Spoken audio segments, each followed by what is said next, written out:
Hi, Mark here from the Tangent-Bound Podcast Network and host of the flagship show, the Tangent-Bound Podcast. Did you know that we over at Tangent-Bound are always looking for amazing podcasts to promote? And did you also know that we are also proud nerds and geeks of everything from movies, music, gaming, TV shows, and comic books to wrestling, MMA, soccer, and football? Whatever you can nerd or geek out about, we've got it. And if you're interested, we can help you find it. And if you're a show looking for a place to call home, we've got you covered. Side effects may include upset stomach, dizziness, tumors, shakes, and in some rare cases, death from excessive laughter. Though to be fair, it's only sometimes. Other side effects may include diarrhea, gallstones, heart palpitations, and strong desire for cookies on the dark side. Talk to your doctor and visit TangentBoundNetwork.com and see if Tangent-Bound Network is right for you.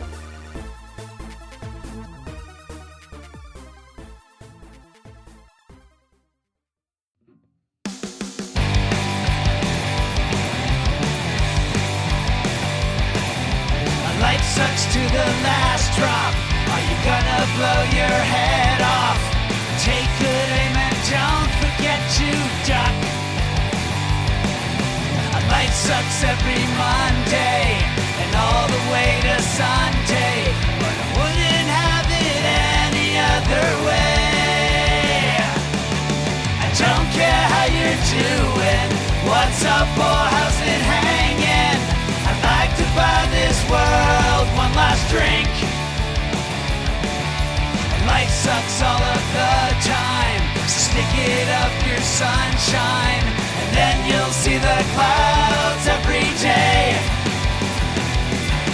And then you'll see the clouds every day. And then you'll see the clouds every day.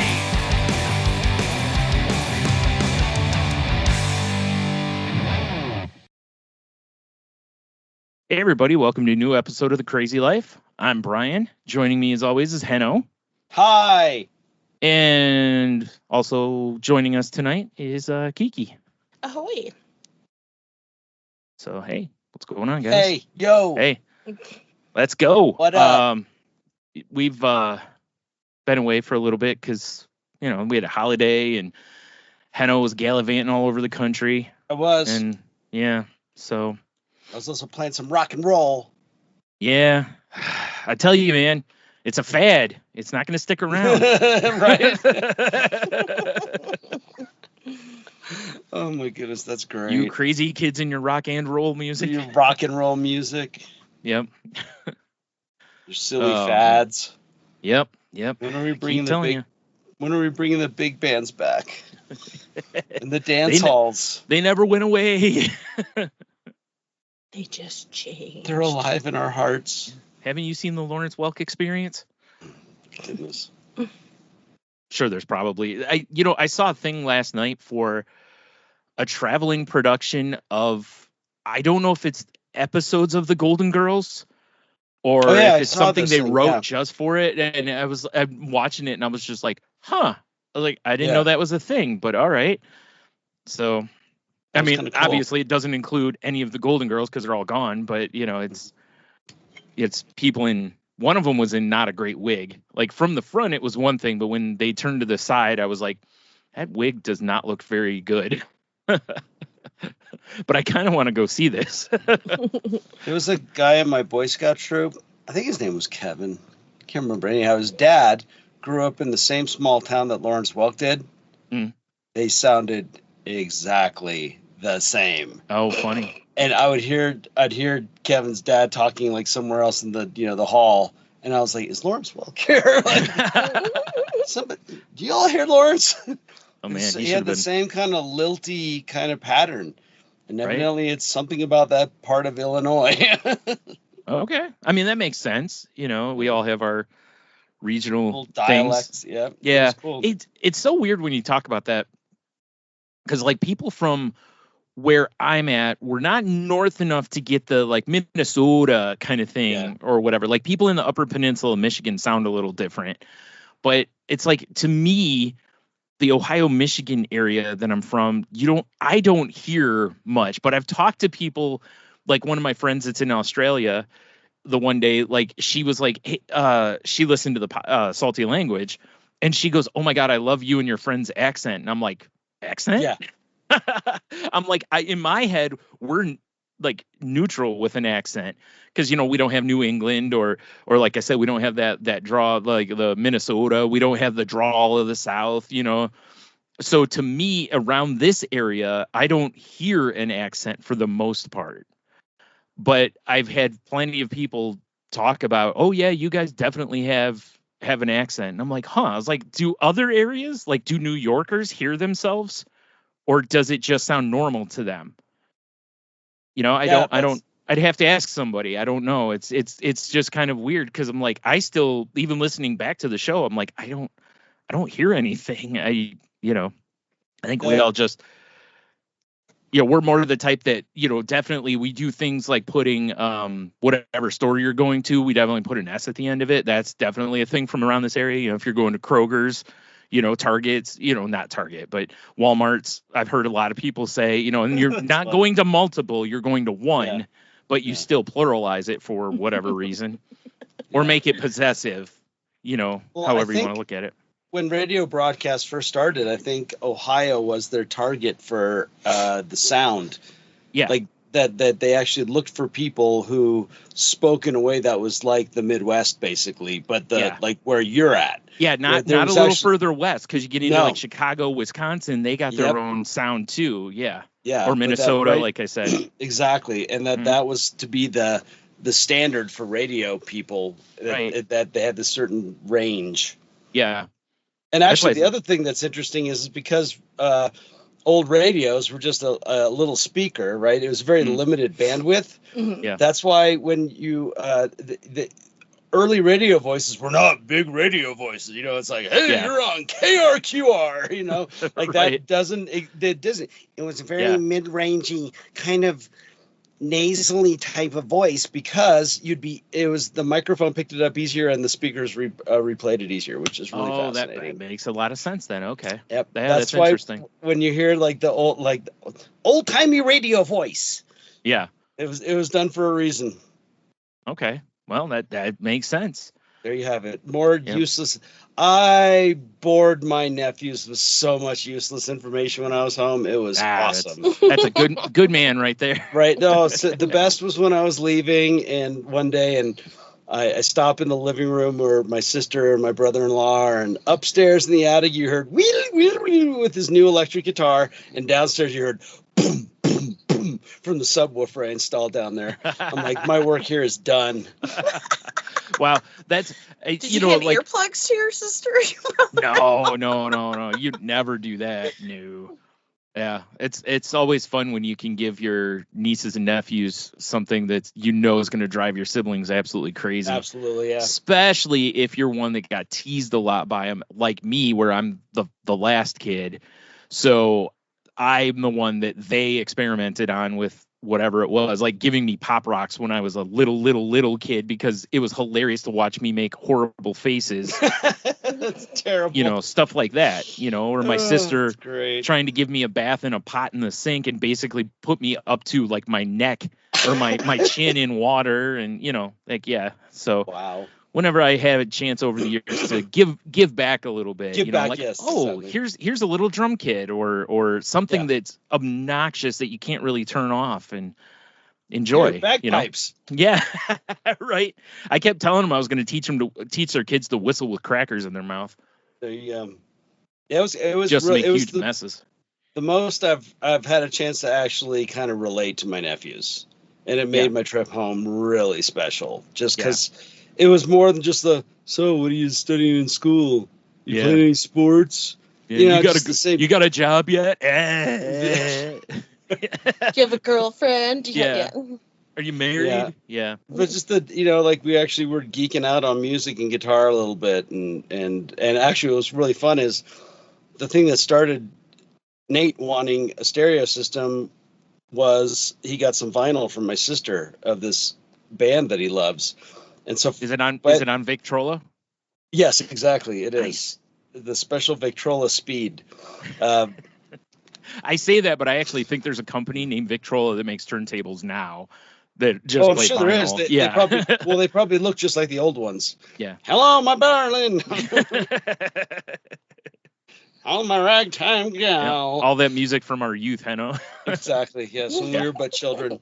Yeah. But he finally puts this vinyl on, nice yellow vinyl, and throws it on. I was like, it was great indie rock. I was like, all right, what the, like, because up till this point, I was asking him all the usual, like, what are you into musically, and it was great. He's into a lot of electronica, and I'm like, oh, this kind of got a world thing to it. And he's like, world. I'm like, yeah. Anytime you have like a standard kind of electronic music, but there's like foreign instruments, like African percussion or Asian type instruments, that it typically ends up getting classified as world. And he's like, huh. So he looks up the genre on his device, and he's like, oh yeah, it does say world in there. Yeah. There's just kind of fun stuff like that, just talking about that. And my question to him is what is your go-to song when you're walking in the gym to get you pumped up? What's the song when you're looking down, you're about ready to bust down on your snowboard down the hill? Mm-hmm. What's the song you put in? And he didn't have one. I was the same song. There's only one answer, and it's Raining Men. That's the only song you should. Nothing gets you more jazzed for a run on the slopes. If you said that, I would have respected it. So he's like, well, I just got this hip hop playlist, and I just put it on. And then it was funny what is that what's the little micro devices that everyone's using for like video games? This Raspberry Pi or whatever whatever that thing is anyhow. Yep. So he with his 3D printer built a little, I mean, it's the size of a mouse, a computer mouse. Yeah. And he's like, that's my media server. And I'm like, what? And it just had an Ethernet cable plugged into it and a power cable. And it was the size of a mouse, and all of his music was on it. I was like, okay, that's impressive. So we were upstairs, and because he had enough of a Wi-Fi connection, he just put on the just deepest sub boomy hip hop tune while we were all having dinner for Thanksgiving. Mm. All of a sudden from downstairs, you just heard this. And I just looked at my sister. I'm just like, you're so screwed. That's awesome. It was great. It really was great. I loved it. I had a similar moment with my one nephew the other day. My sister's boyfriend was changing the oil on the car, and we were inside, and his name's King, my nephew, and he came up to me, and he brings out like this box from his room, and he was showing me like different books he has and whatever, and then he pulls out like these stacks of just scratch paper, right? And I was like, wondering what that was, and he starts showing me all of his drawings. Oh wow! Right now, and the thing is, he's not. I don't know how to word this. Like his technique is not amazing, right? But every drawing he had a story to go with it. Like, this is me, meeting aliens. That's why my mouth is open like this, because I'm just like, why? And then he would animate, his face, like, or emote, I should say, so that it would, so he's showing me what he's supposed to be doing. And he's going through just page after page after page doing this. And I'm sitting there going, man, I used to do this. Like, that was me as a kid. I used to do that all the time. Although a lot of times I just kept it to myself. But I used to draw all the time. Like, I used to, when Tony and I were kids, he used to do it too. And we would draw like a game show kind of a thing. Like, we'd draw the contestants, and then we'd make up things, roll dice. I mean, we would just literally just make up stories going on with them. Or I would draw things, that were a certain scene or whatever, and that kind of thing. And it was like, and in my head, I'm looking at this going, man, I don't have that in my life anymore. I don't do that. I don't sit down. I don't have that, and it's a hole in me. It's something, we've talked about this ad nauseum, that's missing from me.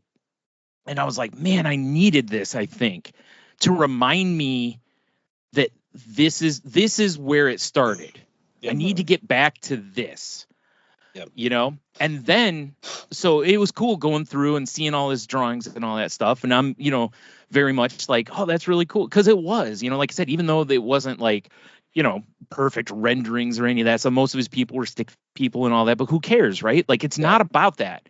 It's about the art and the story. And he was putting, like I told Tony on, I was telling him after we recorded Salty Language, I was like, yeah, I'm all, oh, it's technique, and I'm like, meanwhile, that kid had a stack of paper like that Right, that he's this drawn big. on. Yep. Let's see what my stack looks like. Oh, there's nothing. That's it. So maybe I should just shut my face. Right.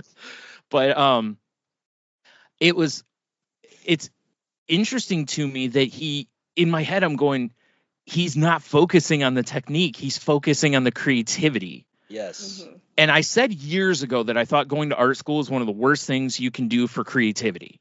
Yes. Because you're taught rules, you're taught boxes, which I don't think is a bad thing necessarily, but it can sap your creativity, you know, which I don't think, that's not why I think mine is an issue. Mine, I think, has more to do with my anxiety and depression, have done more of that. But anyway, so I'm looking at this and it felt good, right? Like I'm afterwards, because I get to see, like, we were talking before we recorded about being able to see through an artist's eyes and being able to see through his eyes and hear his stories, because there were a lot of alien drawings in there because he really likes aliens, you know.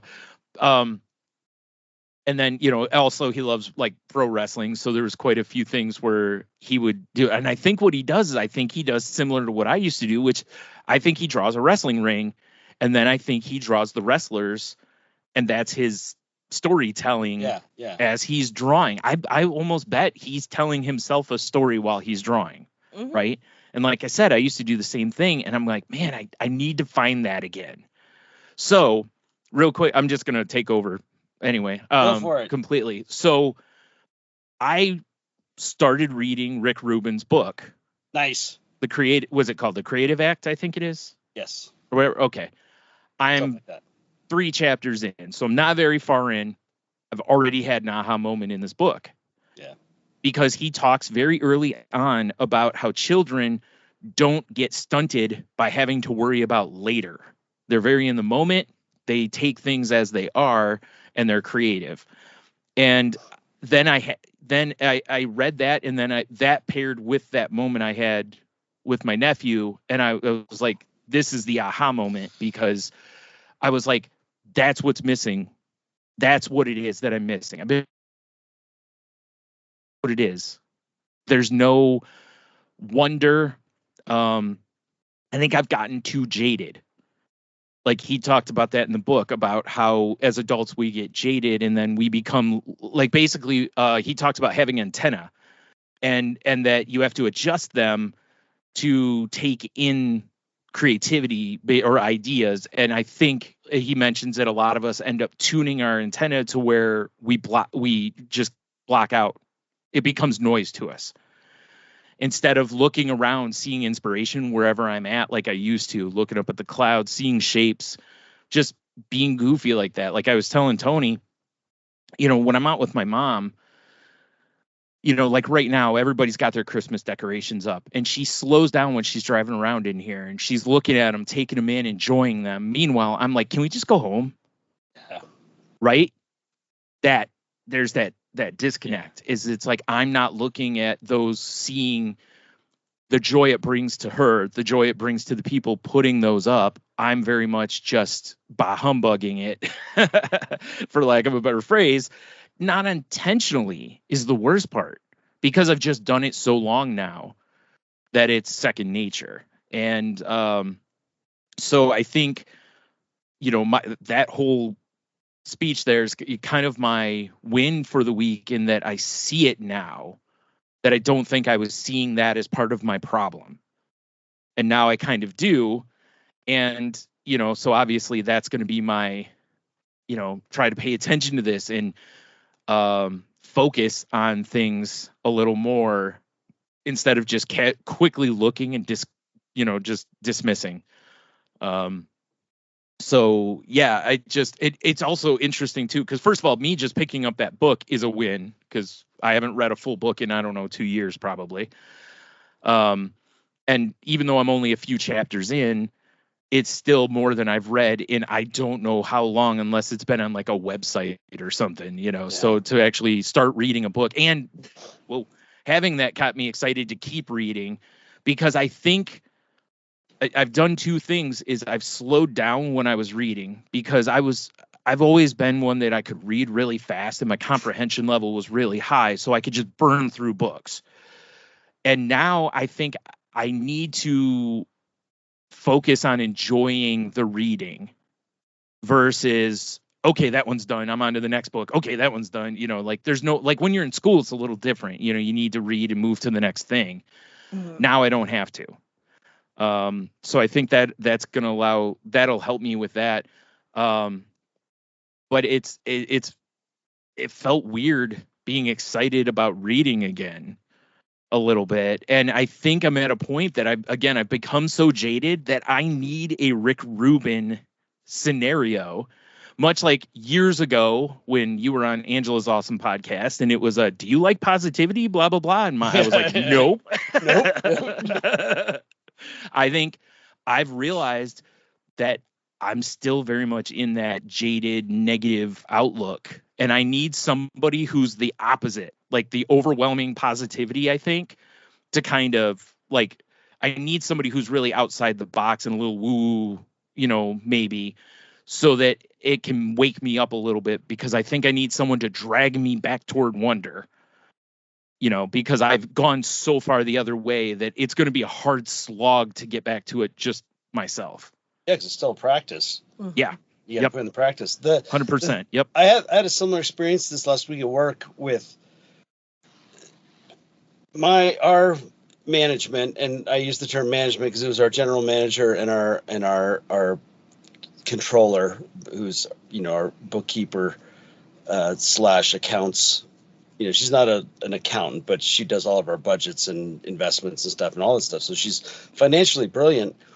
And all of a sudden, I overhear two of my coworkers talking about whether they were able to use up some PTO before the end of the year, and I was like, that's wrong. Like, what are you talking about? And then another employee said, oh yeah, that's been going on for years. And I'm like, what? Like, that makes no sense to me. Mm-hmm. Like, why would? And I'm like, hold on, pull up the employee manual, find the section, read it. Oh, it's right there. And I just walked right in the office. And I'm just like, you're wrong. This is what it says. Yeah. And by the end of the day, I was so in a let's just say I'm just baffled with the people that are in charge. Yeah. And what they don't do. Yeah. And I think that we all fall in that in jobs we've had, because. Yeah. And then the choices they make don't seem to be anything that, like, they're not even trying to do something for the employee. It's like, it's more about, I don't want to have to deal with the hassle. Yeah. And it's like, well, then you don't deserve to be in this position. So I just sat there and and a lot of times this stuff happens and I hear it, it's hearsay, right? It's secondhand. Mm-hmm. And I don't say anything. I have never, ever, ever gone directly to our board of directors, but I did. Oh, wow. I stayed at work and I wrote a letter to our board president, our current board president. And I was like, this thing happened. I corrected them. This is not right. The fact that they don't even look at our employee manual, you don't deserve to be in charge. No, they should know the employee manual. Right? I mean, they really should. I mean, honestly, every employee should know the manual, right? Because here's the thing, the employees don't. Oh, no, of course not. But like, So my brother works for the post office. He's union. Everybody I know that has union jobs, they seem to know their role and what they're supposed to and not supposed to do way more than all of us who are non-union. But it should be the same level of knowledge of what is and isn't policy, because it's in your best interest. Yeah. To, PTO stuff, to protect yourself and make sure you're not getting cheated out of something. Out of your benefits and whatever. Yeah, right. Mm-hmm. In knowing that people don't do what's in their best interests, I find it's management's responsibility to be the one that can be helpful with that regard. Yeah. And not hurtful. Mm-hmm. And this was hurtful. I was like, doesn't it feel better to do something good for your staff? You know? Yeah, right. So the interesting thing was the response, because I went and it took me a good hour and a half to write this, just because I wanted to get the right tone. I didn't want to be too verbose. I wanted to get to the point, and then I want to have it back and forth. And he did the thing that a good therapist does, or a good author does, that's talking about self-help. He asked specific questions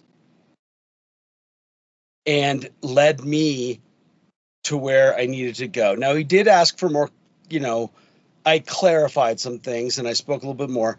Sure. But he asked a few questions that reminded me of I can have a negative reaction, or I could take positive action. Mm-hmm. And it reminded me of what can I do to lift up the people that are showing deficiencies rather than tear them down further. Yeah. And by the second day then it was like, okay, we need to take action, but I don't want it to feel like it's a reprimand, like where you've got, hey, here's some of your employees coming to gang up on you. Right. And so again, got in my head, thought about it. I'm like, oh, I know how we can do this. I have a constructive way that we can talk about things that maybe should have been done better last year and move forward. And all of a sudden it was like, oh yeah, this is how I like to be. Because I don't like to be the conflict guy. I don't like to be the negative guy, because it just breeds more of it. And so I was talking to my other coworker who's directly involved with this, and I told him, because I asked questions about our board president, because he's just like, what's his background? Because he just had a way of doing this that was brilliant. And, and I told him what the result was, and Sean kind of looked at me a little like he wasn't sure. And I was like, if I'm negative all the time, if I always have a sarcastic response, what am I doing? I'm just poisoning the relationship. Definitely. Yep. So do I want to go around poisoning relationships, or do I want to go around, making relationships better? Mm. And making relationships better is usually about taking action, and it's not about reaction. Yeah. And it was so amazing that he didn't tell me to do anything. He just asked a few questions. And then your own self-discovery is what really makes it set in better. Like what you experienced. 100% it does. That's why, like, sitting in therapy and you're just for like an hour, and then you hit that moment, you're like, right, yep. Oh, yeah. The therapist didn't do a thing. They might have nudged you. Yeah, they might have nudged you a little bit. A question here. Yep. Yeah. Yep. And that's all he did. And I was like, oh yeah. And then I immediately felt better. Yeah. Because that's in my core, that's who I want to be. Right. And like that, the thing you're talking about with art, I'm going through it with music right now, about, New Year's coming around. And for me, it's about, okay, what do I want to do this year? And I got to go see some music. And the one thing that I got to do before I left for California, I was in a 15-band Battle of the Bands. It was full day of music. That's really cool. I played originals, my songs. Wow. Nice. And to get up onto the stage and then see the photos later and the videos, and of like, the lights and the this and the that and all the people in the audience. And I was like, this is why I play music. Mm-hmm. Don't get me wrong. I love entertaining people. Yeah. With covers and all that stuff. I love seeing people dance. I love it. But the reason I play music is because I love to write and I want to express myself. Yeah. And to get up in front of a group of people and play, songs that we've all written together or that I've written by myself or whatever it is, and then get great feedback on it. I was like, this is it. This is what I want to do. Mm-hmm. And it was a great reminder of like again, back to why did I start? Yeah. Why did I start? Yeah. Where's that wonder? Where's that awe? Yeah. Because you're right. I imagine similar to like, I directors or graphic designers or musicians, whatever. It's like when you're doing the work that others want you to do, it can be fulfilling. It can be fine. but there's that difference between doing your own thing, doing art for yourself, that reach, and then like you said, no matter what kind of art it is, movies, fine art, music, when it reaches somebody, that gives you, or even podcasting, because look how we feel when someone reaches out to us and it's like, hey, this really got, reach, really Meant connected something to with me, me. yeah. And we're like, that's awesome. That's it makes you feel so good. So yeah, I imagine that did feel pretty good. Yeah, and like you're getting at, collaboration, awesome. Mhm. Right? Getting people together and doing something together has its own reward. Yeah. And there's so much in the journey and the process that's rewarding, but there is the fact of the matter is the amount of hours we spent learning our craft was a solo endeavor with our own internal inspiration that drove us to put in hours upon hours upon hours upon hours. Yeah. And to do this. And I look at it as like, I should still have that. There's no reason I still can't have that. That's a mindset. Yep. That's an inside job. That's exactly why it hit me the way it did, because like, you know how it is, like we go back to distorted thinking, because this is essentially what my scenario is that, again, I thought I was on the think positive, blah, blah. And I'm a whole lot better at it than I used to be. But that gave me that little like, oh, you still have a ways to go. Yeah. Like there's still work. Yes. Yes. But it's not that it can't be done. I just have to focus and pay attention to, this is a deficiency in that regard that I have to, like I got to get back on the right road. I've swerved way off the road here. So yeah. Yeah, and this ties in with my bringing up some clarity I had last month, which was even though I've taken great strides to bring myself up from depths of alcoholism, depression, major swings in mood and all that kind of stuff, and generally cynical attitude, whatever it is. I think I get to a point where it's like, okay, well, I'm better than I was, so that's good enough. Right. Like, I think that's kind of what I was feeling. Yeah. Yeah. And that's what I have to be better. Right. And the reason I say that is this was something I learned in recovery. And it was the idea that alcoholics can't afford justified resentment. Right. Because that's why we drank and did the things we did. Yeah. That was the source of our bad behavior. So much was self-centered pride and justified resentments, and feeling a little holier than thou. Yeah. And if I sit, and I go, an alcoholic can't afford it, because that diving into that mindset heads you right back towards bad behaviors, right? And I always like that because it sets a high bar, and for the most part, there really is no gray area. I mean, there really isn't. This last week, I felt some things that it was that, okay, this isn't a gray area. I need to say something. I did, but now what? Yeah. More? Double down? No. Yeah. That's not what I say. What have I asked of myself? To really feel like you did your best. And I know when I'm still subtly resentful of things, subtly, superior, I still have it. Yeah. And I want to be better at it, It's That's interesting. You said that though about no gray area, because I actually think my scenario is that I've, in this regard, eliminated the gray area, because I've gone too much into black and white thinking. Oh yeah, just all or nothing. Yeah. Yep. And we know that that's a habit of mine. That's something I'll always probably have to fight against, because I'm very much the type to minimize and move on and that kind of stuff. And I've always had issues with being a very black or white thinking person. Which, after talking with my therapist and stuff, she's pointed out, that can be part of being a neurodivergent person. Is it's very common in neurodivergent people to be black and white thinkers. And, she's like, but if you're aware of it, you can work against it, to understand that most things actually fall in the gray area. Sometimes it is cut and dry, but a lot of things fall in that gray. You nailed the one thing is I can ignore gray stuff.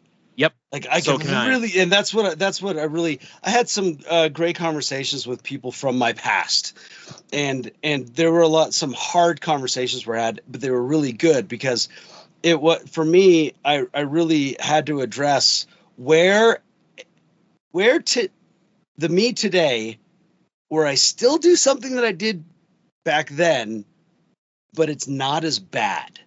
Right. And so who cares? Yeah. But when I really stop and I look at it and I go, it's still the same behavior.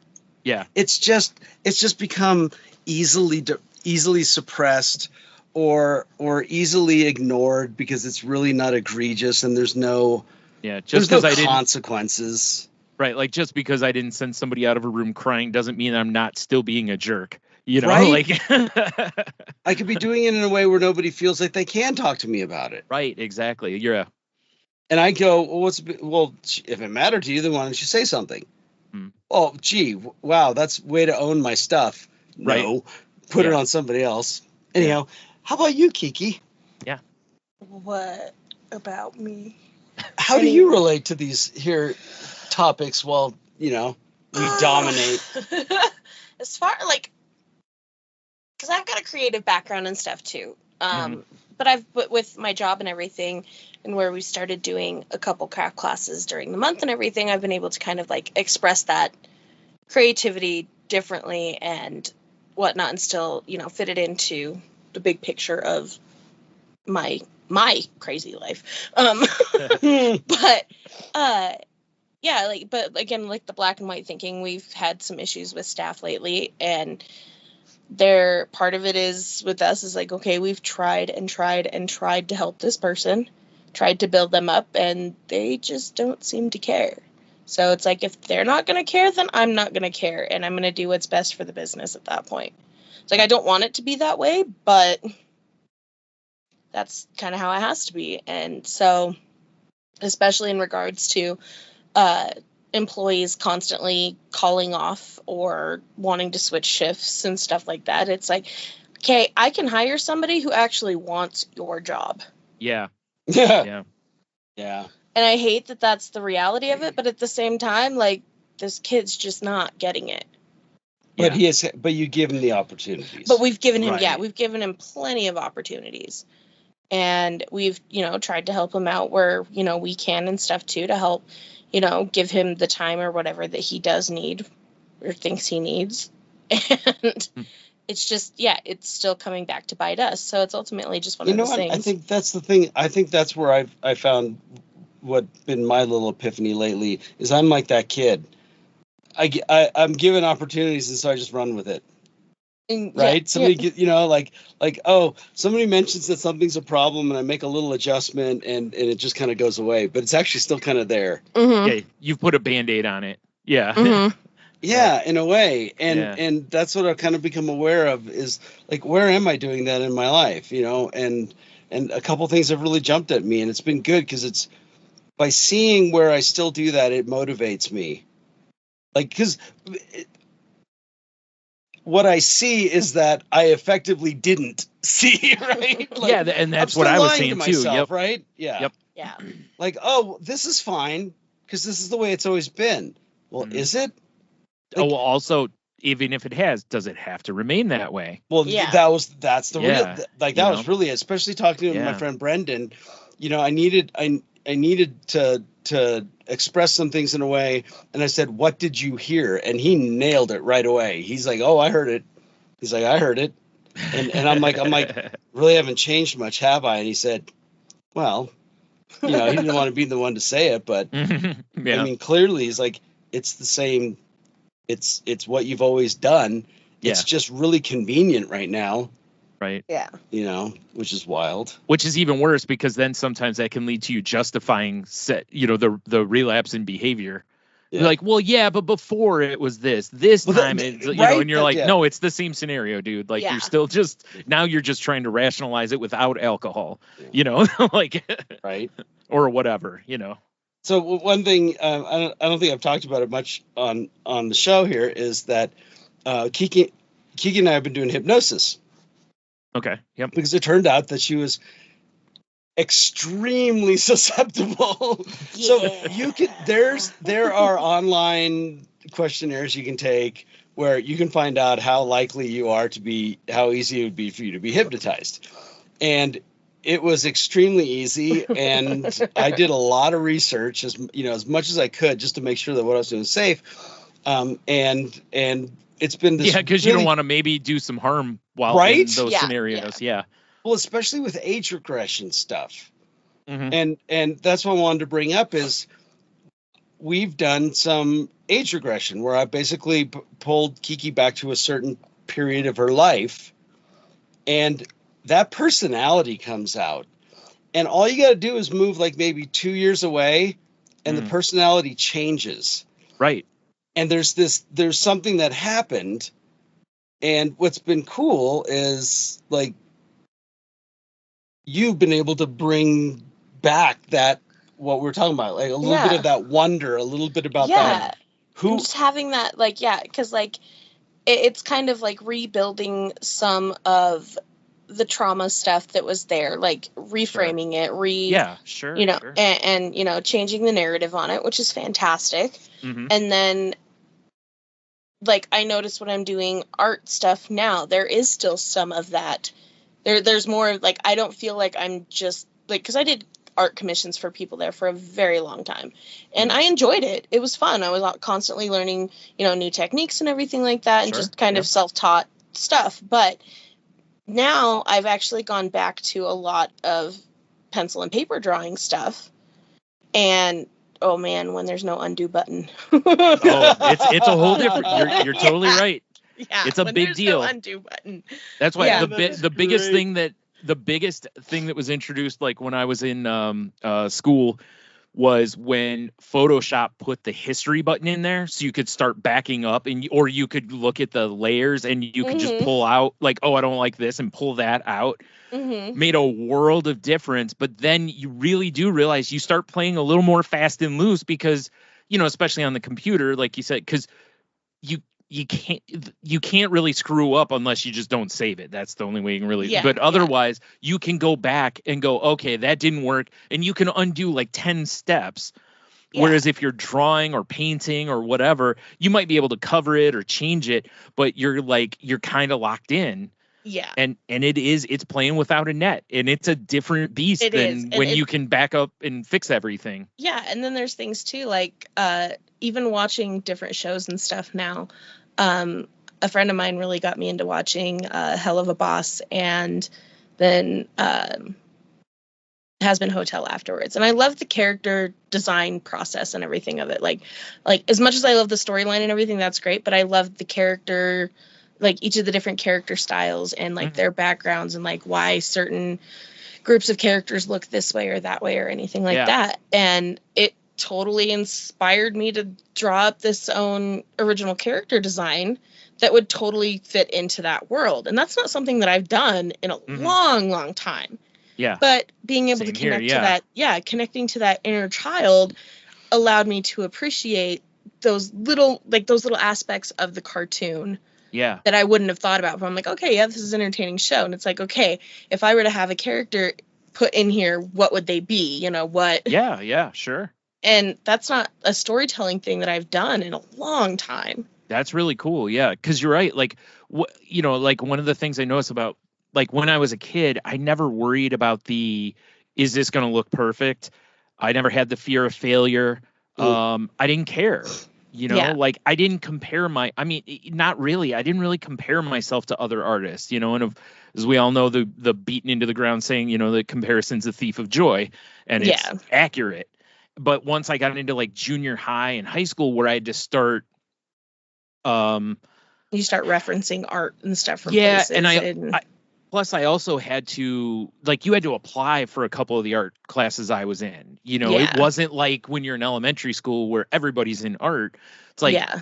I got told in junior high I wasn't good enough to make the advanced art program, which is Right. hilarious given that I've since gone on to be in various, you know, I've had stuff in art shows and all sorts of stuff. And it's not in spite of. I didn't really change my I wasn't like, I'm going to show you, you know.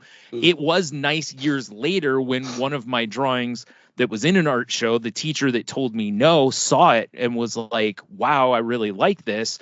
And I was like, yeah, do you remember when you told me I wasn't good enough for art shows? I definitely, it stayed right in my head. And, you know, that pettiness was for sure front and center that day. But I then went on to have that teacher in other classes, and I never had an issue with it. I said my piece, I got my, like, you know, like, take that, and then everything was good. But I definitely now when I sit down, I'm projecting to the finished piece. Like, it's got to look like this. And the whole process, if I don't feel like I'm moving that way, it becomes super you know, things that weren't there as a child. And I don't think, like, her telling me that, that was a moment that stunk in my art life, but I don't think it was, I don't think it's any sort of a hindrance. I just think what happened was once I got into high school and in these art shows, I started to be the smaller fish in the bigger pond. Yeah. And all of a sudden it was like, oh man, there's a lot of talent around here. Whereas I was kind of used to being one of the top, you know, 5 or whatever. Now all of a sudden I may not make the scoreboard, you know, like on the, you know, awards and stuff. So, and that's the stuff I'd love to pull back is being free to create, you know, just not caring. And like one of my friends told me a while ago, cause I was talking about something and she goes, well, when you hit a point, why don't you just say it's done? And I'm like, what do you mean? And she goes, you're the artist. You say when it's done, not true. Somebody else. Yep. And I'm sitting there going, she's 100% right.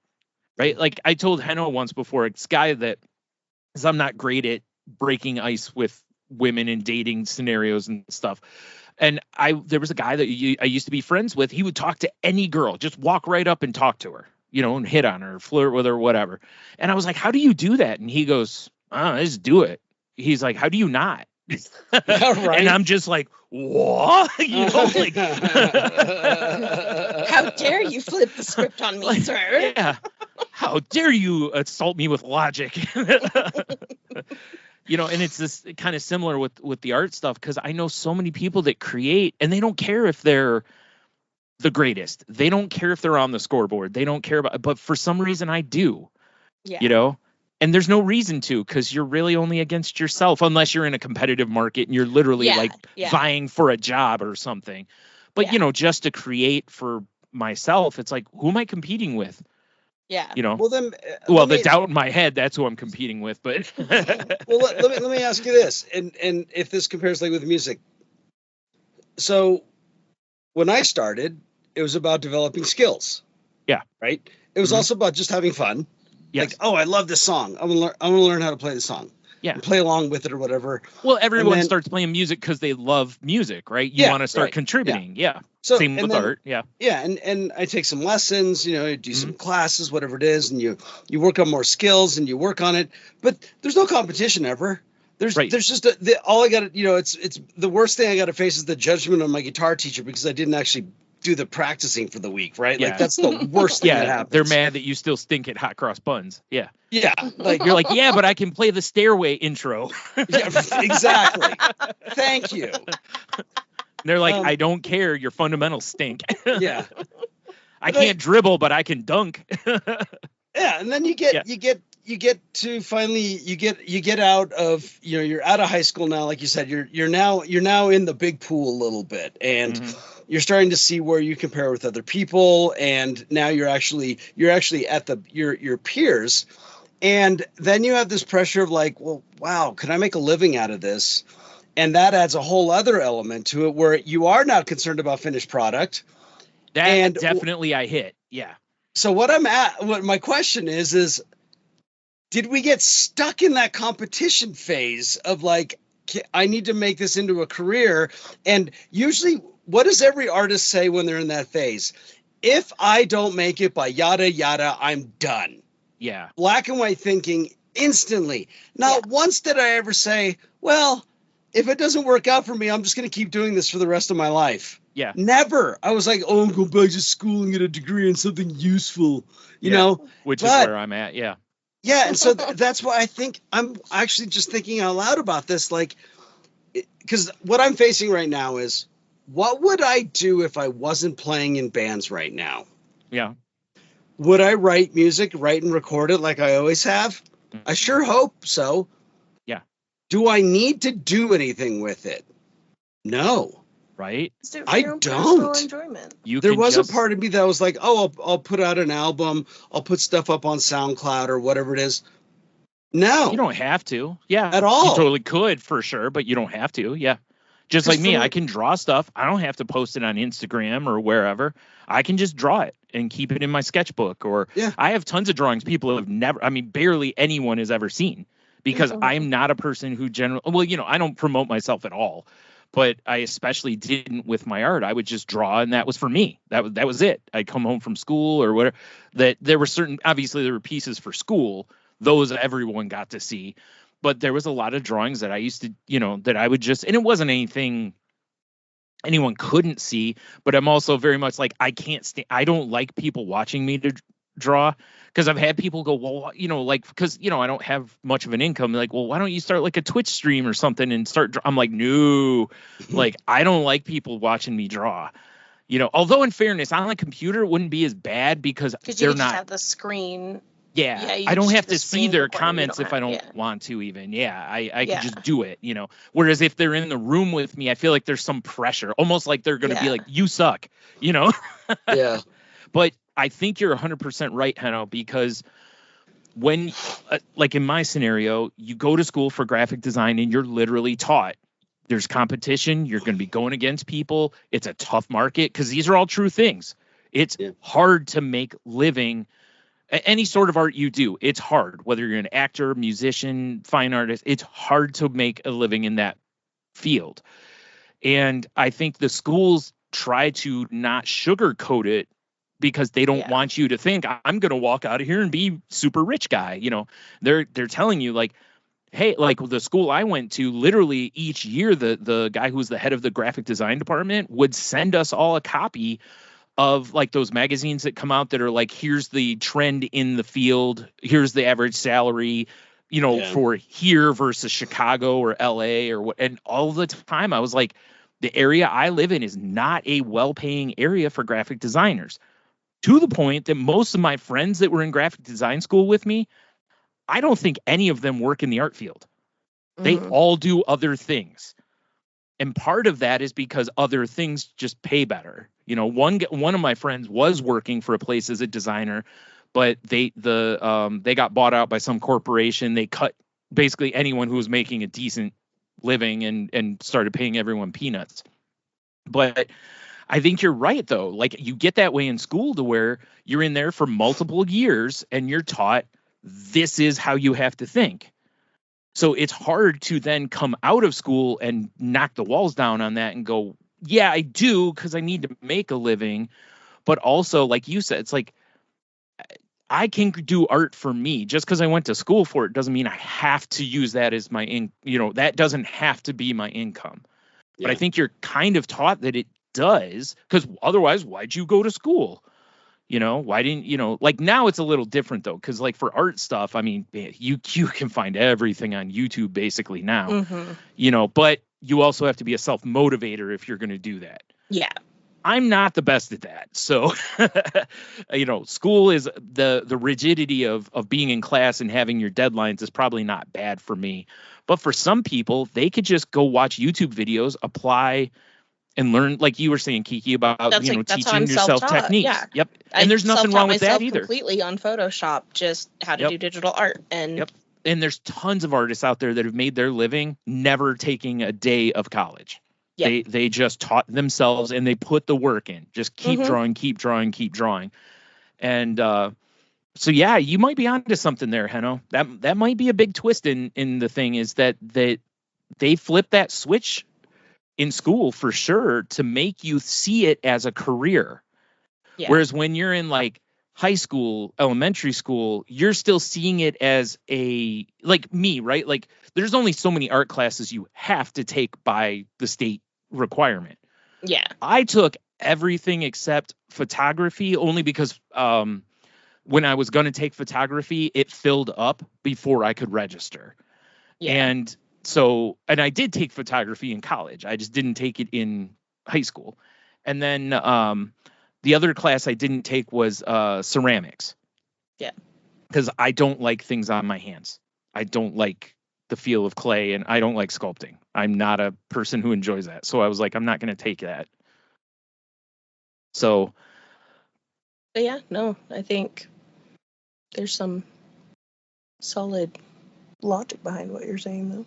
Yeah, because I don't think I really even saw art as something I like. I always was like, I want to be an artist, right? But I was never like, I want to be an artist as a job. Yeah. You know, I think it was always like, I'm going to always do art for the love of the game and, you know, like, you know, whatever. And I think in high school, I got into commercial art, and that's when it started. Because, you know, the point of that basically was to kind of point you toward graphic design. Yeah. So I think in that class, that's when that started, you know, because the teacher, we were in it. It was a 3-hour block. In the third hour, we would go into a classroom and she would teach us, you know, how to behave it in a workplace, you know, the vocabulary of the profession, you know, to really try to elevate you as a professional. And I think that's where it started. And then obviously, you know, going to college, it becomes more streamlined. Yeah. That's like one thing, like even with teaching, like especially someone who's pretty much been self-taught on art in general, I just start picking stuff up, and if it works, cool. If not, then we scrap it and try something else. Right. But there's no harm in it. Yeah, exactly. Yeah. Like a lot of these people that come to the paint and sip classes that I teach, or I don't even, I don't call it teaching. I don't teach it. I guide it. Because with stuff like that, and I was like, I don't want it to look exactly like mine. I want it to be your interpretation. Yours. Sure. It shouldn't look just like mine. Now it can, you know, it can. But it doesn't have to. Yeah. But it doesn't have to. And that's the other thing with it is like, I was like, you know, you go to school and you get taught all these techniques and everything just to turn around and break them because you find other ways that it works better for you or your style or anything like that. And I was like, so now I was like, I can show you how to do the basic on there, but then if it doesn't work for you, don't get discouraged about it. It's still a very cool, unique piece. And I always tell everyone, I love at the end of the session and everything, getting everyone together and having all of their pictures side by side to see their different personality. And that to me is the best part. I've for years have told people, like, anybody can be an artist. Like, you may not make a living at it. You may not be Rembrandt or something, but you know, anyone can be an artist, and Bob Ross's technique is perfect example of that, because you learn a technique, you can do something creative with that technique, and it's cool, you know, and it's all about art's just about expressing how you see onto whatever canvas you're using, whether it's paper or actual canvas, you know, and you're right. I think what a lot of people who are not traditionally taught sometimes fall into is that it's like, well, that doesn't look like that. And it's like, yeah, go learn about abstract art. Go learn about what, like, you don't have to, your art doesn't have to look like that. Like, yeah, part of going to art school is they tell you, go to the art museum, study the masters, try to replicate what you see, learn their techniques, mainly because they're trying to get you in the mindset of a lot of artists do things for a reason, you know, like it adds a, you know, Van Gogh was big on his textures, you know, and they Monet, did that for like a reason. There's certain styles for different artists and stuff. And like, you know, when me and Henno were in Chicago and got to see the Van Gogh exhibit, I was pointing that out to him. I was like, look at the texture. It's like, you can't see that in a picture on your phone. But when you're in person, you see it and it's so different. And you're like, oh, wow, this is really cool, you know? Yeah. And that kind of stuff. And I think people get too caught up in, like, you know, if you just draw a cartoon person, it's nobody, right, to us. Yeah. Or it's this character I've created, whatever, right? But to someone else, they're like, who's that supposed to be? It's like, no, it doesn't. You're in that box. Yeah. You know. Yeah, It's we like, had a lady, they did a paint and sip, a friend of ours, they did a paint and sip on their cruise, and they didn't have time to finish it there, so when they brought it home, they were going to work on it more. And Yeah. she's struggling, and it's a vision of like looking up into the clouds through trees, so it's got that depth perspective, okay. and she was super struggling with that. And Well, sure, because she's never had a perspective class, well, I'm and sure, right? not only that, it comes from a architecture engineering background. Oh, so very wow. technical when it comes Actually, to... they have had perspective then, Yeah, probably. so Yeah, trying okay. to They're just do- rigid with theirs. Yeah, they're very rigid, Yeah. very, everything's measured out. Sure. Yeah. So to Yeah. just kind of freehand that, she was struggling so hard with it. And she Makes couldn't get sense. her trees to look right, and this, that, and the other. And I was like, pull it away from your face and let your eyes unfocus for a minute. Yeah. What do you Yeah. see? And I was like, and not only that, and I was like, I pulled up, because the way she had done it was very, like, it wasn't like the vision that she wanted it to look like. And I'm like, okay, but look at it. Look at it compared to this style. And it's that whole Monet Impressionism style. And I'm like, tell me the differences between the two. And she goes, well, he's a famous person. And I'm like, your dots are bigger. That's about it. Yeah. I was like, it's the Right. same. Yeah. It's Yeah. the same idea. It's that same. I was like, It's funny. Yeah. You're like- in the ballpark. yeah. I was like, if you pull it away from your face and let your eyes, kind of unfocus for a second, you can see exactly what it is. You know exactly. I was Yeah. like, but when you're looking at it up close, yeah, it's gonna frustrate you and irritate you, because you just see these dots everywhere. Yeah, it's interesting, because I've had in junior high, I actually took drafting and architecture. So I've had where the perspectives have to be perfect. Like if you draw a building, every little, everything's measured with your straight edge or your, whatever. Yeah. And then, you get into art, and it's like, you can do scenery that way. You 100% can do 2 or 3 point perspective or whatever, but it definitely looks more rigid when you do. The imperfections add character. Yeah. So Exactly. if you're doing it for a magazine or something where that's important, sure, do whatever it needs to be. But otherwise, if you're just doing it for yourself, though, and I'm like, she's like, at first she was calling it abstract art, and I'm like, no, it's not quite abstract. Yeah. I was like, but it's definitely got that impressionism style. Like you can tell what it is, but it's not a clear, detailed, super detailed image until you pull it back on it and you see the bigger picture. And so I was like, I think it looks great. She's like, I don't know. It still looks. She's like, I don't like how it looks. I'm like, perfectionism well, too, I was like, when everything That's is funny. done by to scale and perfectionism, I can see where that would be a struggle. Yes, it fails that, but it's like, no, it's still a successful piece of art. It may not be a successful piece of architecture or landscape design. So type that was stuff, very but- much what I was trying to Yeah, get exactly. across to her. I was like, no, this is still a great piece. I can see exactly what you are envisioning and stuff. So I got my mind blown in art school because of those kind of things, like to help with people that have issues with perfectionism.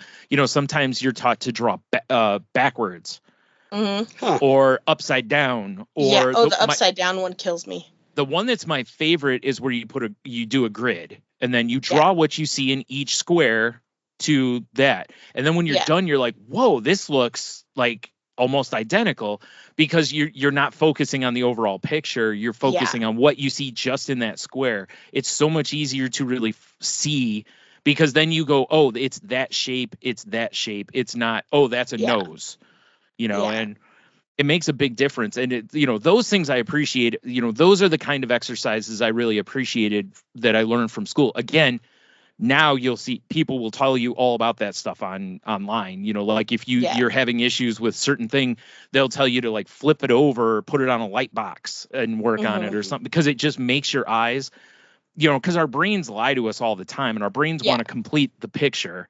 So when you flip it the other way, it makes us have to see it again and completely refresh, so but like I said, doing the upside down one is, oh man, that's so just hard. Between doing that and then like reverse constructing an image, like we used to do that for sketching. Like you would get this full image and it's like, okay, now break this image down into its basic shapes to show how you would start this. And that back and forth of doing it, starting out your sketch with those basic shapes and then adding in the details, but doing it backwards was really helpful too, as far as figuring out the posing and why they decided to pose the image this way, the character or whatever this way. And so I was like, those kinds of things are super, super helpful. And it's like, but if you're taught in an art class those things, and if you aren't self-taught or anything, I could see where that was like, that whole thing would be very discouraging to people. Or if you're just have that natural talent to do creative things, and people are telling you, well, you're not doing it right because you didn't do the right steps. Okay, but it still looks really freaking good, so bite me. That's what I said. It's still a successful piece of art. It may not be hyper realistic, but it's a successful piece of art. Yeah, that's exactly created. Yep, exactly. That's like Rick Rubin's whole preface about what is art was the best chapter alone. Yeah, it's whatever you want it to be. Yep. Well, again, like we were just saying a few minutes ago. Anything. Yeah. Well, it's my husband's like, you need to teach me to draw. You need to teach me to draw. And I'm like, okay, well, I can show you the basics and stuff. And he goes, well, all my drawings are just stick figures and everything. I'm like, no. It is not just stick figures. You have stick figures like on this whole sheet of paper, and this whole battle going on with them parachuting out of an air balloon, and there's a dragon, and there's one that's a wizard, and like there's this whole story. And I'm like, that alone? I was like, that's art. That's you're already doing it. That part is more important because it's hard to teach creativity. It's hard to teach those kind of things. Like, when you go to school, they're teaching you technique, and they're teaching you, like I said, the main thing you learn, especially when you do your basic drawing stuff, is like you said, when you break down shapes into, oh, that's a cylinder, or that's, multiple cubes or whatever. It's like they're teaching you to see, but not get hung up on the form. It's why if you read or look up like human anatomy, if you really want to get down into it, they always show people breaking down to like, cylinders for like your arms and stuff like that, and a square for like the torso or whatever. And, or the, so yeah, it's my sister took one of the classes like you've talked about with the what'd you call it? The sip and paint or whatever it's called. The paint and sip ones. Yeah. And she did the same, when she showed it to me. And I hate when people show me stuff because they know I've been trained in art. So they think I'm going to be a dick about it. And I'm not. I'm really, like I said, if I was, I wouldn't have the concept of anyone can be an artist. I'd be elite about it. Oh, you didn't go to school, and I'm not. I don't have done this, and this. Yeah. Oh, well, this brush or Yeah. It's not bad for a beginner. I don't do any of that stuff typically. So, and I looked at it and I was like, this is good. And and she goes, well, I know it could have been, but I'm like, yeah, it could have been a lot of things. I'm like, could have been a race car, but you decided to go this direction. It's like, it doesn't matter. And I was like, are you happy with it? And she's like, yeah, I think I did pretty good. I'm like, then you did pretty good. That's the whole thing. I told her, I said, watch some Bob Ross. I said, because it's the same thing. That's all he's ever telling you.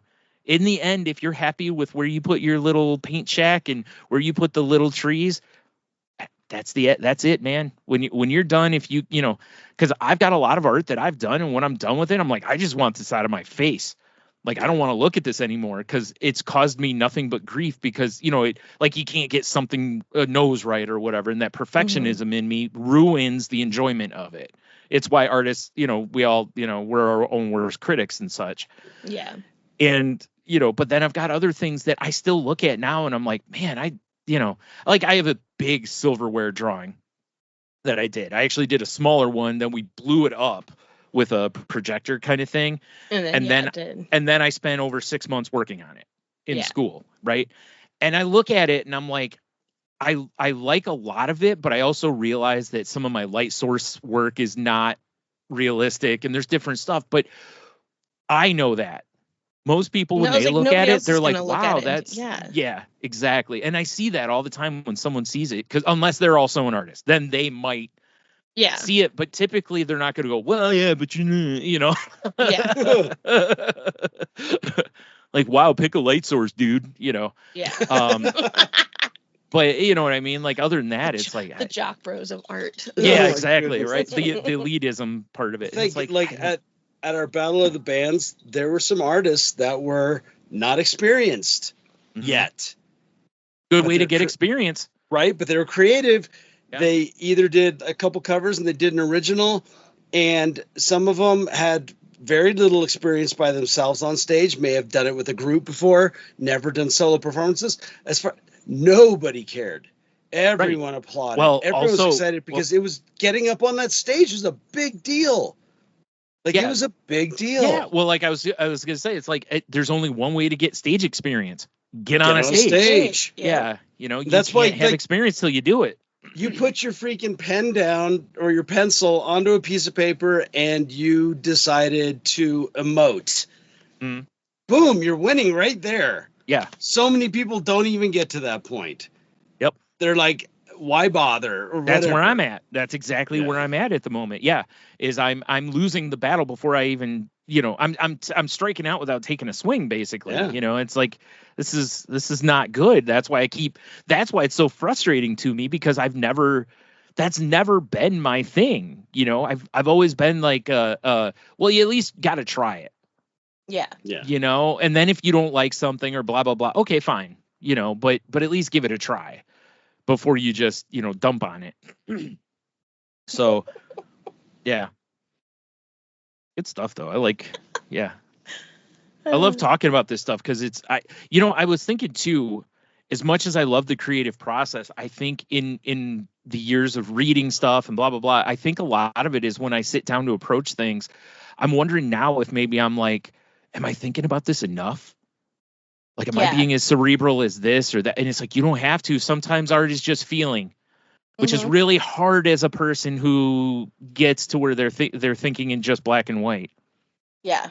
Right. And, you know, it's like when you do a scale, you don't just go, oh, here's a black mark and here's a white mark. Okay, I've done my gradation scale. It's like, oh no, there's all these grays in the middle. Like I there's days where I pick up my guitar and it's just a mood. Yeah.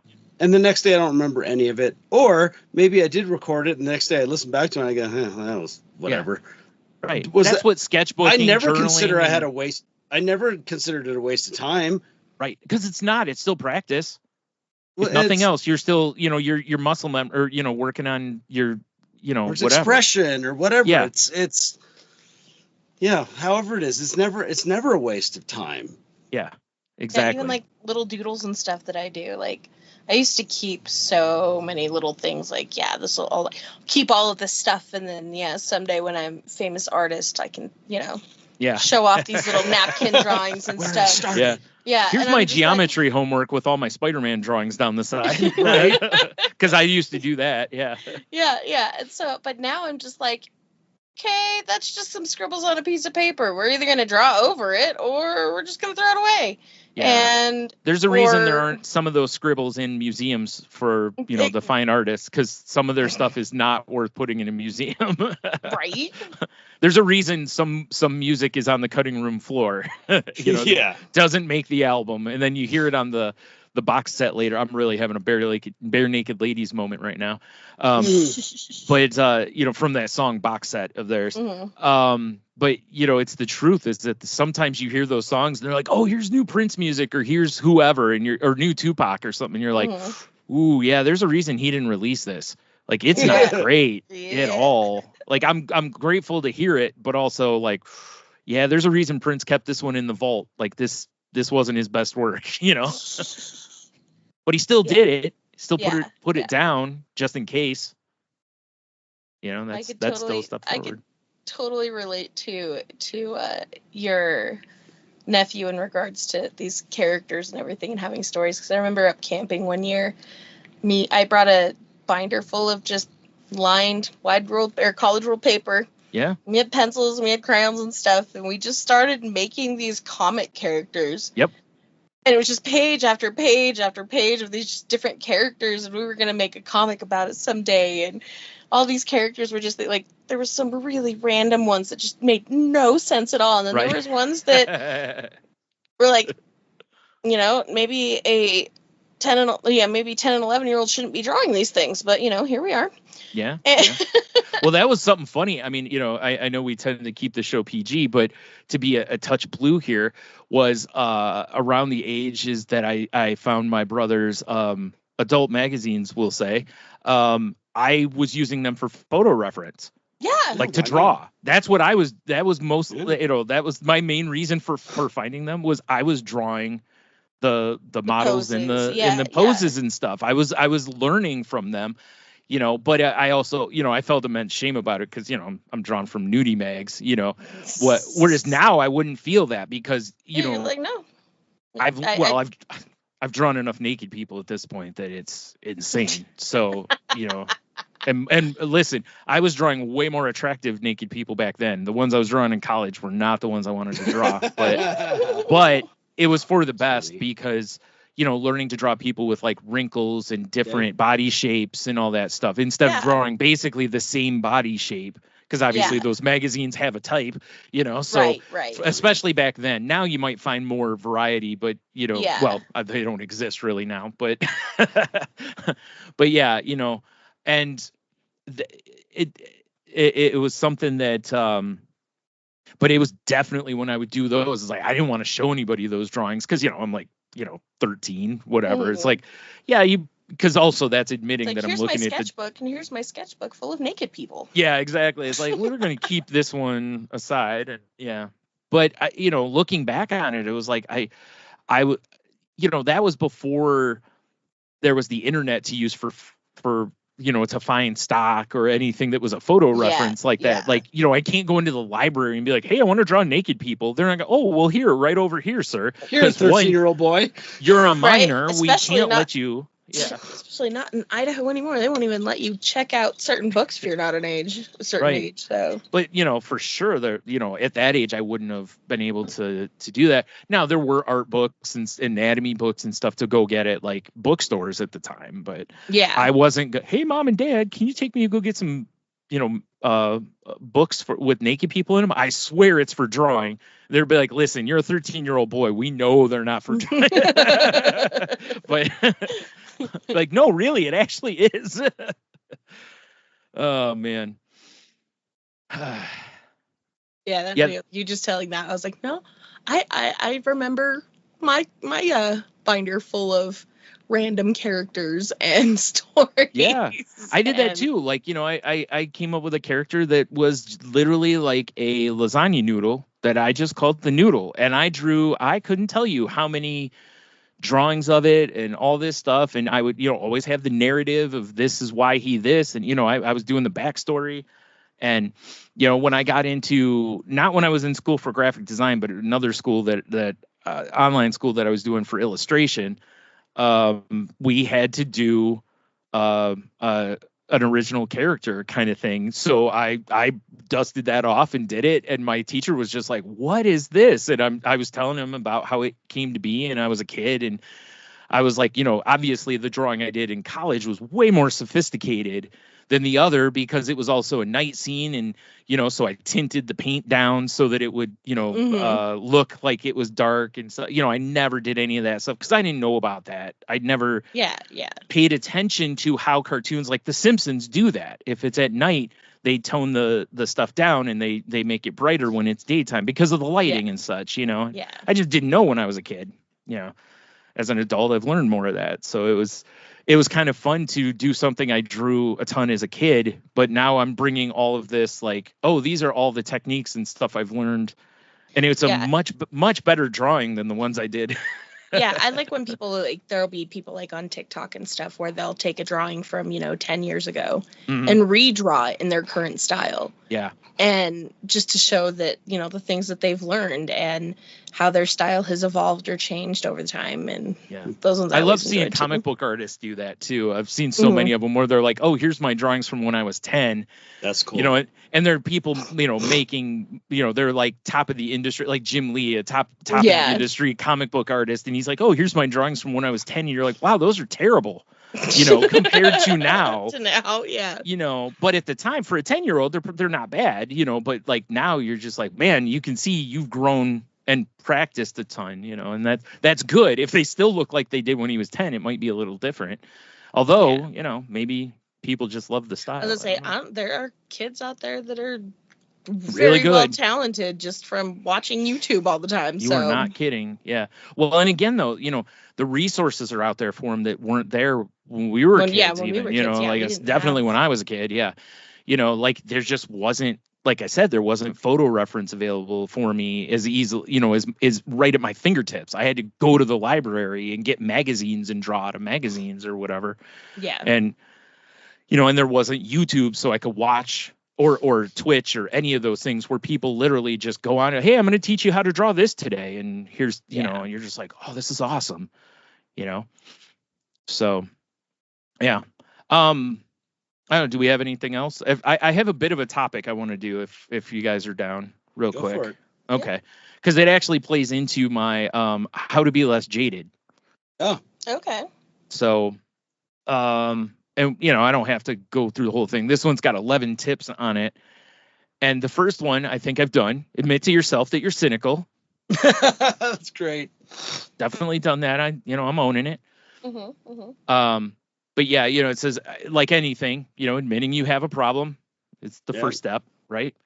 To override your negative process, reflect upon your way of thinking and admit you're being cynical. Then when you catch yourself being negative, stop to really thinking about it. Yeah, stop to really think about it.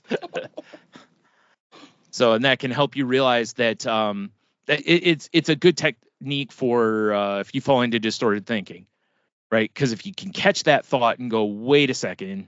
Oh, I'm gonna need this list to send to my husband. Yes, you will. I'll send it. Yeah, I'll send it to. He's got some jaded thinking on some certain topics lately that I'm like, What? I don't know how to tell you to fix this and Sure you to do. understand it. Sure you do. I just sent it in the chat to you, Hanno.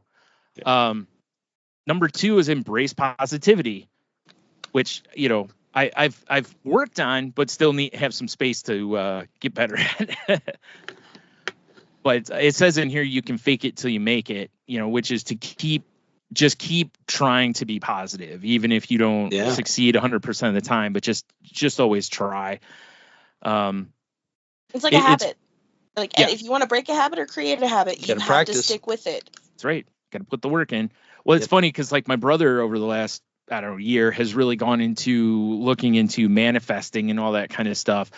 And it's cool, but I also have a hard time with it because he's so like, if you start to say anything he deems negative, he just about it. And I'm like, no, you have to experience negative thought. Like it has to exist. You have to acknowledge it. You don't have to hold on to it, but you have to acknowledge it. I told him last night, I was like, you're being as toxic as someone who's negative all the time. You can't be positive all the time. That's not realistic. You know, and I told him, I said, you know, so I was like, you know, let the negative come in. I told him, I said, if you learn anything from meditation, let the negative come in, let it go. You know, slip it out. Don't let it hang around. The next one is practice gratitude, which that's something I feel like I do a pretty good job of, actually. I've been in a gratitude mindset, I think, pretty well over the last few years, especially. I think doing this podcast really has helped me with that and, you know, learning to reframe and all that kind of stuff. So, yeah, like the last 5 years, I do a gratitude at least once a week. Right. Well, also, it's hard to be negative if you're in practicing gratitude. You know, it's really hard to be negative while you're also being grateful. That's it. Yeah. You know, that's kind of the point. Mm-hmm. Yeah. And like this, you know, this mentions, you know, writing a few things down, like whether it's before you get up or before you go to bed. And a lot of people do that. And, you know, I just more think about it. Like I told my therapist one time, because she was like, are you the type that'll like do homework, like write? I'm like, no. I'm like, if you want me to do this and write that, I'm like, I'm not going to do it. I told her, I said, but I will put it into practice in my thoughts and such. And as I'm working on things, and then I can come back and report on that. I said, but I'm not going to sit down and write down every time I feel this emotion, or I was like, that's just not me. I'm not going to take the time to do that. I'm like, that's just not me, but I can think about it when I come in next time, and I can give you examples usually. Yeah. The next one is breathe, which makes sense. Doing yoga or meditation or those kind of things. And also breathing, like it says here, holding your breath is a typical response to frustration for a lot of us. Like when we're tense, we'll clench our jaws and hold our breath. Yep.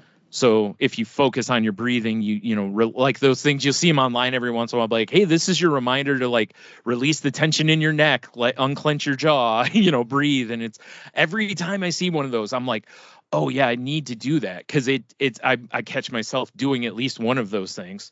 Yeah. Drop your shoulders, pick your head up. Yep. Like take a deep breath, Clench your jaw, I unclench clench my your jaw. jaws a lot. Yeah, when I get tense, I really like kind of grind my teeth, clench my jaws. So that's the one I usually have to work on. The next one's be mindful, which goes similar to the gratitude one, which is when you're being mindful, it's easier to recognize that you're being cynical and maybe dismiss the cynicism a little bit.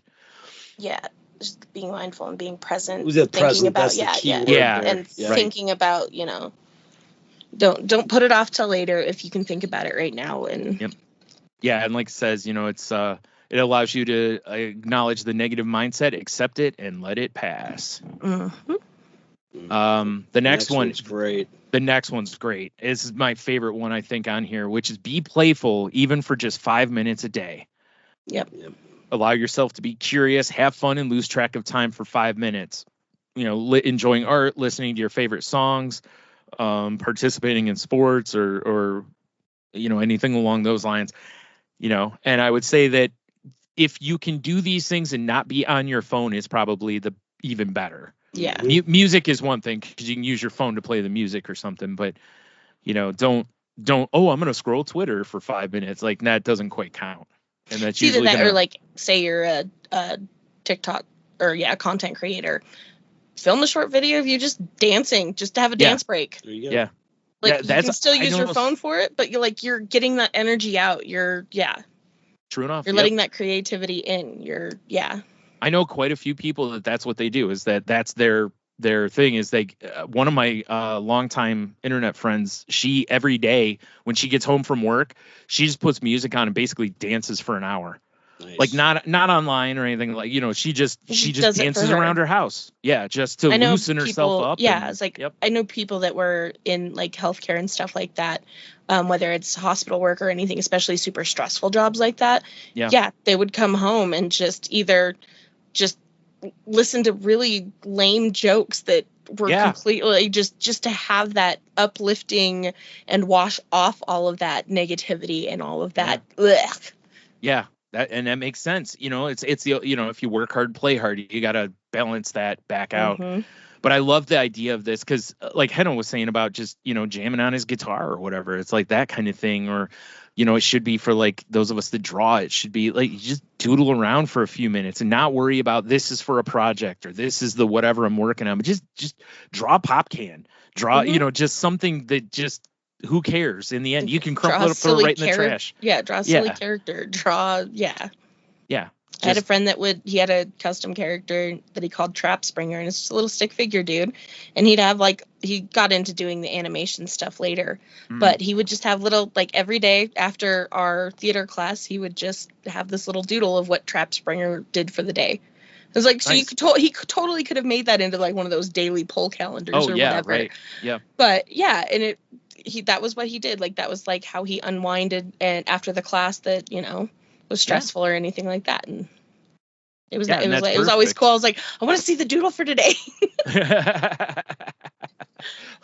Now there's pressure on it. Way to go. No. Right. Way to ruin a good thing.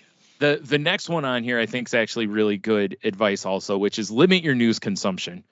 Yeah. Whether it's on social media, TV, whatever, because scrolling. Yeah. When you're trying not to be jaded, avoid the sources of that. Like social media, so many people are jaded, whether it's about their life, politics, whatever it ends up being. The news is most of the news shows are just built to be negative. And with the algorithms that are out there now too, the more you interact with those things, the more of that comes into your 100%. Feed. And so it's just this perpetual jaded cycle that is awful. One of my friends started they joined Blue Sky, and the only thing that they watch or follow on Blue Sky is like puppy and kitty accounts. Yeah. Like if they don't have like cat and dog videos, they don't follow the person, so that their algorithm gives them nothing but that. So it's like when I need joy or fun, you just go right here, and that's all I'm gonna get. I'm not gonna get any of this other noise. And I was like, I kind of like that.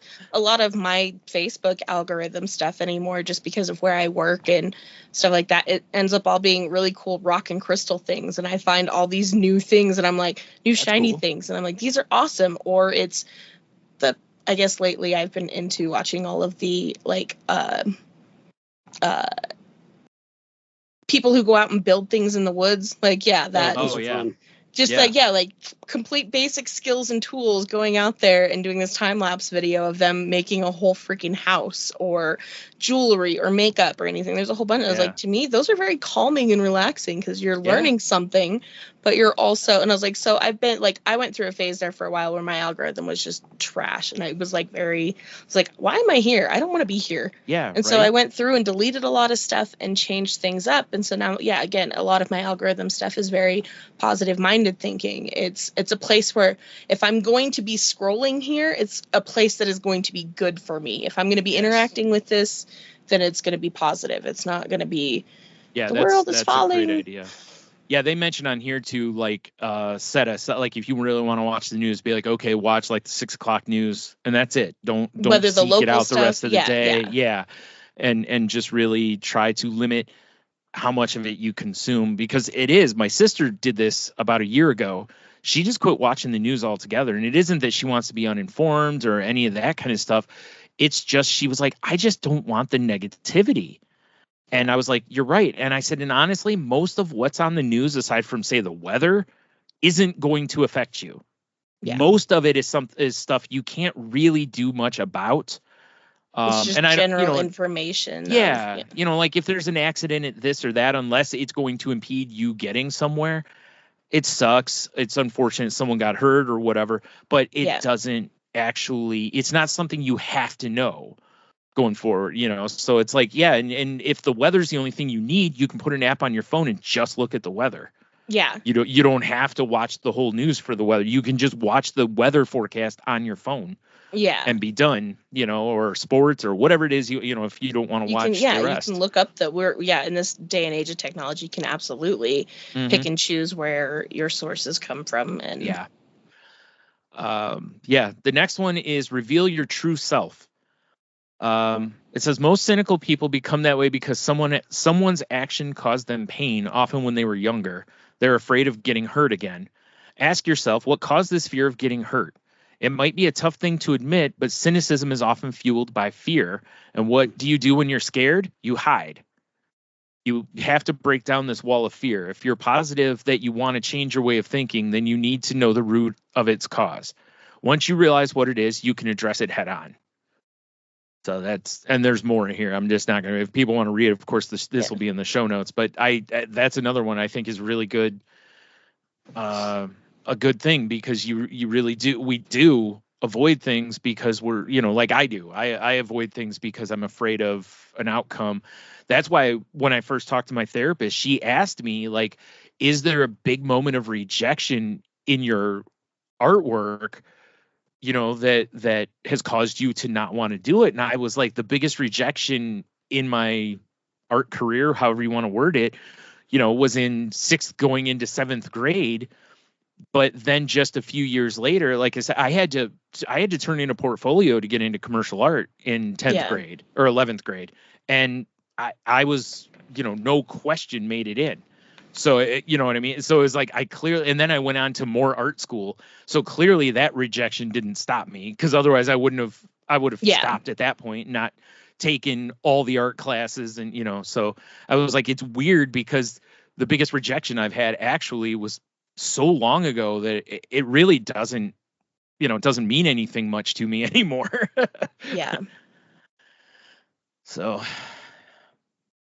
but the next one here also is very similar to the news thing, and we've talked about, which is evaluate the company you keep. I like this one. Yep. If you're around negative people all the time, you're going to think negatively all the time. It will ruin your mood, because it can't, it definitely becomes toxic. And it's like we lived with someone that was very negative minded all the time. Everything was someone else's problem. Oh, woe is me. Mm-hmm. And I really didn't want to go home some days because I'm like, I don't want to be sucked into that vortex of bleh. Yeah. I told Henno that that's one of the things, someone that I know, talking with them, and I was like, man, I don't have the bandwidth to talk to this person all the time. Mhm. And then I was like, and then it hit me. I was like, man, that was me at that point. I was like, that was me 5 years ago. Like, no wonder why people at times were like, about like if I was around. It's like, because I realize how toxic I was being and such. And it's like, oh man. And I've since apologized to some people about that. Just like, I didn't mean to be that way. I'm sorry if that affected our friendship, Yeah. And as much as I try so hard to be, if someone needs to talk to somebody, I've always tried to be like, hey, you can hit me up, but sometimes you just don't have the spoons for it, or the energy or battery, however you want to word it, and Mhm. especially when that person's that way day after day after day, because you just feel it sapping you. It's like, Mhm. if anyone can't understand what I'm talking about, if you've watched What We Do in the Shadows, the energy vampire is what happens. Yes. That Great show, people but- just do stuff and you're just like, oh, I can't take any more of this. Like, I have to leave, Mhm. kind of a thing. So yeah. Try to be around people that are more, and you don't have to be around people that are only positive either. As I said a little while ago, Right. that's not good either. Sometimes And it you are doesn't- having a bad day and you need someone to let you say you're having a bad day. Yeah, and well, it's not only that too. Like, you don't have to abstain from being around this company all the time. Mhm. Just limit your interaction with them, Yeah. and follow, these other tools and stuff that they're giving in regards to, that positive mindset and everything. Like, yeah, they might be negative, but that doesn't mean you have to be. Yes, exactly. Yep. Good point. The next one actually is, spend more time with positive people, because that just piggybacks on the last one. Mhm. Because it is true, if you're around people that have a better mindset, you're going to have a better mindset, because they're going to probably help you not have that negativity all the time. Yeah. It was why I initially really liked talking with Henno, actually, was because he knew where I was and where I had been, Jesus Christ. because he had gone through similar things, with his situation. So, he was able to kind of help me. And Jen, when we first started the show, is like, I think we did a really good job of checking each other quite a bit. Yeah. At times, if one of us was stumbling the wrong way a little bit, and it's nice, especially if it's when people kind of have an idea of what you're going through, it really can help. I like where it said in there that you are the average of the 5 people you spend the most time with. Yeah. There's so That's much a truth in that. great When thing. Mhm. I read that somewhere a while ago, and I tried to think about it a little bit, and I'm like, there's a lot. And I try to look at other people too, and it's like, you really see it in others too. Mhm. Like, sometimes you can just tell, oh, you've been around this person quite a bit, haven't you? Yeah, exactly. Yeah. Right? Yeah. We had a realization about that. My ladies group, we've had an interaction with somebody whose behavior and everything. A lot of us were noticing some behavioral red flags, and we noticed someone else hanging out with them quite a bit, and they're definitely feeding off of each other in not a good Yep. way. And so we're like, okay, when do we do the intervention? Right. I remember forever ago when we did an episode on like online dating, I was like, that's one of my worries, is that if I pair with someone who has cynicism or negative thinking, it's like that can be really bad, because you can just spiral with each other sometimes. Mm-hmm. And that can be a bad scenario for both people. So yeah, it's something you have to be careful of, Mm-hmm. and it stinks, because you don't want to be that way. You don't want to turn someone away, like, oh, they have depression, I can't be, but also it's like, you do have to think about, are we going to be toxic together? Yeah. A little bit, not right at first, but if you're looking at that it's like, long-term picture, long term is like, it's like, are we going to be toxic together, or is this, it's one thing. Like, I had always hoped that my mostly positive mindset, for the most part, would kind of win out. boost up that Yeah. other person. Mm-hmm. And it But does work that way sometimes too. Sometimes. And it did a little bit here and there, but then it just went right back to what it was when things weren't going their way. And so it's like, and that comes down to, it's not narcissism per se, but like, yeah, it's like, okay, where you just doing those things to appease me. It doesn't come off as genuine. Oh, Like okay, I that get what you're positive saying. change doesn't come off as genuine. They were doing it just in that moment to Like they're appease behaving me. because Yeah, or they're only doing it because you're in the room, basically. yeah, Type of almost feeling. Yeah, I get what you're saying. Yeah. yeah. I understand that a lot, actually, because when me and Jen were together, Jen was always, well, is always, not as much now, but she was always like a very positive person. She was Yeah. over the top positive for a long time, and I was very much the opposite. And there were a lot of times where, you know, she always was working on me to, hey, you're losing the picture here. You're not seeing the small wins. You know, you're only looking for the big wins. And she, for years and years, and, you know, it was a steady thing on the show, too. She would once in a while where I'm like, blah, blah, blah. And she's like, no, you're dismissing this win, you know. So there are definitely moments where it really helps. But like you said, it's like I have so many years of that cynicism and negative thinking, and she's got all those years of positive thinking. So it kind of sometimes, instead of meshing, they just kind of run into each Clashes. other. Yeah, you know, because, you know, she'll be like, you're being too negative, and I'm like, your head's too far in the clouds, you know, and you may both be right in that scenario, but it doesn't necessarily make an argument less. Yeah, no. Especially when both people are real stubborn. But and one, maybe we won't say who, me, you know, kind of has a know-it-all complex at times too. The one, there was another article I found that's almost identical, but there's one thing on this one that I like that the other one doesn't have, and it was drop the judgment and opt for curiosity. Yes. There you go. It says one of the worst parts of cynicism is it turns you into a judgmental person because you think everyone is fake and everything is some dark underbelly. You walk in with a bias and judge people and things unfairly. Instead of thinking you've already got the real scoop before you actually know what's up, get rid of your judgment and instead try to be curious. Be open to being pleasantly surprised, even if it ultimately doesn't happen. You might end up surprised at how often things and people are genuinely good. It's funny because I'm very bad at this and also at times very good at this.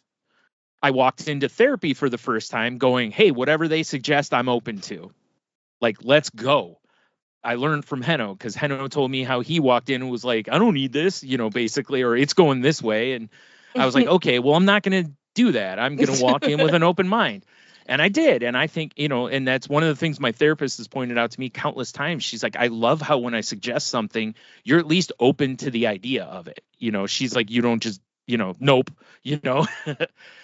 But I'm also very bad at it in that I very much am a try to figure it out.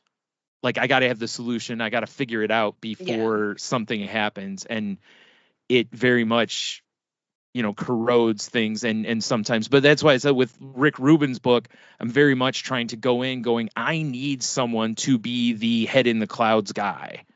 Yeah. You know, I need that in my life right now. I need that, you know, good things are coming, man. Just keep, you know, keep believing, bro. You know, I need that. And so it's like that, I think, has helped me see this and go, okay, make sure you don't close your mind to whatever he suggests. Just look, you know, like we do this show. It's like throw it all at the wall. If it helps you, awesome. If it doesn't, that's okay too. You know, not everything's for everybody. Yeah.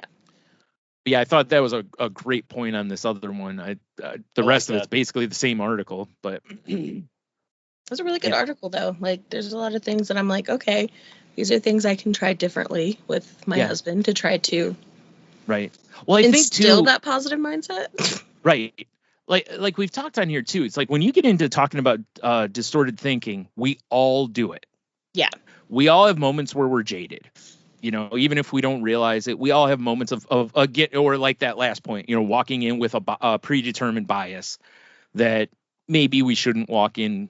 You know, it's maybe not in our best interest, but we all do it just about something, right? And so that's what I love about some of these articles about distorted thinking is that it's like a lot of us can take something from within there. I mean, there's just good advice in there, right? Like, even if you're not a jaded person, there's nothing wrong with going, oh, you know what? I should focus on my breathing, practicing gratitude, you know, those kind of things. So I always like when we find stuff like that because I really think it can help everybody.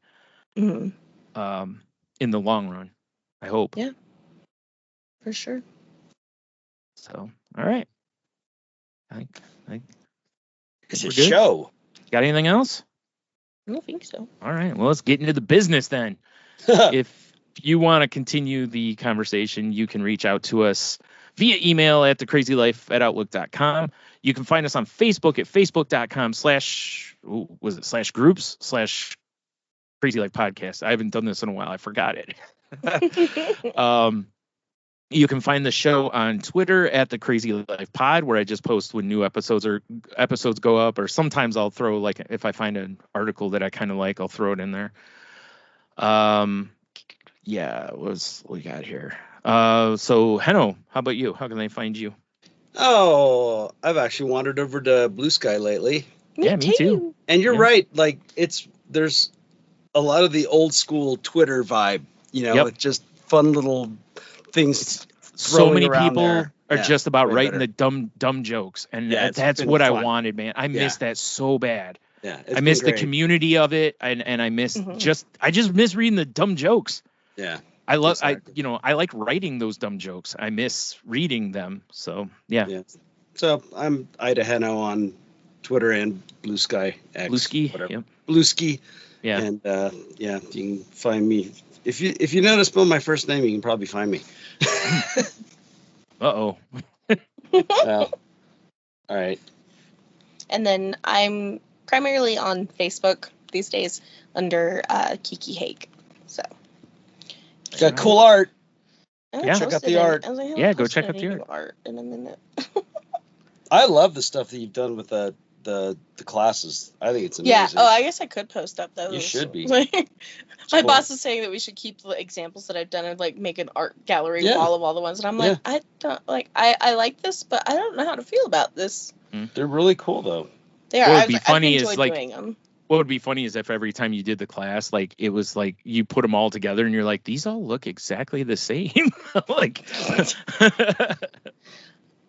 Oh, what am I do doing? have a style. Yeah. Like, oh, okay. Yeah. All right. You can find me on whatever, Twitter, Instagram, Blue Sky, Threads, at Stunami. You can find my other podcast on Twitter at salty_language or at saltylanguage.com. That's just me and my best friend talking about, this week we talked about our Thanksgiving. We talked about some video games. We cast a Kaiju Christmas, which, for anyone who doesn't know, Kaiju's like Godzilla and those kind of monsters. Oh God, that's funny. And we also talked about Wilford Brimley visiting us as the ghost of diabetes past, present, and future. So if any of that sounds ridiculous to you and you're interested, please give us a listen. Show is not safe for work, so definitely be careful who you're listening to it around. Or wear headphones. Yeah, or wear your headphones. Yeah. That's the best way anyway, because, then you get our voices just tucked right into your ears. Exactly. Like, hey, if us ladies can listen to smutty books at work on our headphones, then Not Safe for Work podcast should be acceptable too. It's true. It's true. I agree. All right. So with that, if you need help, please reach out and please talk to your friends and reach out to them in case they need help, and definitely don't ignore the even the ones that tell you they're constantly fine. Sometimes they're not, so make sure you check on them and whatever. But and then the biggest thing is please be kind to one another. We talk about being jaded and everything on here, but even being jaded, I still go out of my way to be kind. I always try to lead with kindness.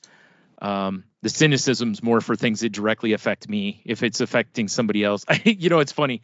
Speaking of, also let others be kind to you. This is something I don't emphasize enough. And here's a great example. I'm going to the post office the other day. I've got like 5 boxes of things that I had sold, and I have too many things to also grab the door and open it. And I didn't go to the side that had where you can push the handicap button and it opens automatically. I went to the other side, right? There's a woman that goes, "Here, let me get the door for you." I'm like, "No, I can get it." Dump half my packages on the ground, which is no big deal. Nothing was breakable, right? So I pick them back up, and then I stand, she comes in and I go, you know what? I'm going to get my ego out of the way and let you open this next door for me, if you would, please. And she laughed and was like, absolutely. And, so it was funny. like, she was just trying to be nice. And I took that from her initially because of my ego. And I don't even mean like, oh, I'm a macho man. It was just, I'm like, oh no, I can get it. Yeah, I couldn't. It was just pure ego. And yeah, so then I let her get the door for me the next time, and it was very when if you have Morgan Freeman narrating your life. Yeah, no worries, I got it. But he definitely did not. But he definitely didn't have it. So, yeah, like I said, be kind to others, but also let others be kind to you, because you deserve it and they deserve it, and it's a better world when we're all being kind. So, yes. Yeah. All right. I know you want to take us out of here. Yeah, I'm going to read a quote from The Creative Act. Living life as an artist is a practice. You are either engaging in the practice or you're not. It makes no sense to say you're not good at it. It's like saying, I'm not good at being a monk. You're either living as a monk or you're not. We tend to think of the artist's work as the output. The real work of the artist is a way of being in the world. I like that. Me too. Nice. I'll tell you where I wasn't